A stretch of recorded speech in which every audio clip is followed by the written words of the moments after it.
have emission standards. We have the accords that we've been working on. All of these things are starting in the developed world. And now exactly to what Dave was just saying is we're taking them from the developed world. We are imposing them. And Sri Lanka apparently embraced it, I guess, to get points when they're at Davos. Sri Lanka is not rich enough to resist. Exactly. That's the issue. So the U.S. has an ESG rating of 51%. Sri Lanka has 98%. Why is that? Because in our country, we're not going to impose these crazy mandates. There's enough resistance to it.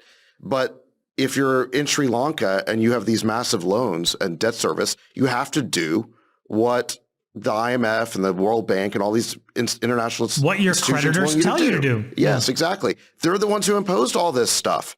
So great. So Sri Lanka ends up with a 98% near perfect ESG rating, even as the country is completely collapsing. Read the Schellenberger article here. He says, the underlying reason for the fall of Sri Lanka is as leaders fell under the spell of Western green elites peddling organic agriculture and ESG. And then he mentions that Sri Lanka has a near perfect score of 98, higher than Sweden, which is 96, and US is 51. What does having such a high ESG score mean? In short, it means that Sri Lanka's 2 million farmers were forced to stop using fertilizers and pesticides, laying waste to its critical agricultural sector. And then it goes on from there.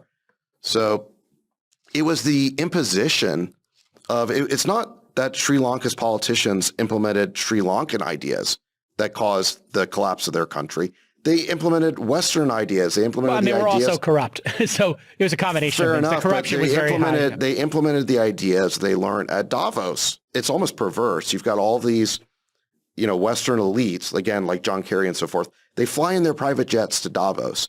They come up with these ESG rules. They coerce countries like Sri Lanka to obey them. And it's the people of Sri Lanka who end up paying the price. I mean, this doesn't make any sense. Yeah.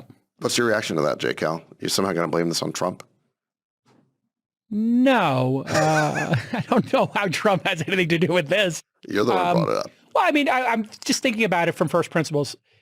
We should, as a, species, humanity, should be trying to trend towards taking care of the planet and lowering emissions and being in renewables. And then how we go about doing it, perhaps there was good intent here.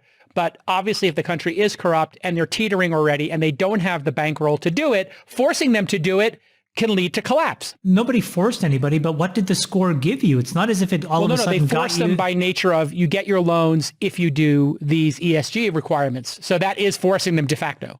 Okay, fair enough. But I'm saying now that you have this score, it's not as if you issued green bonds and you could stave off this default.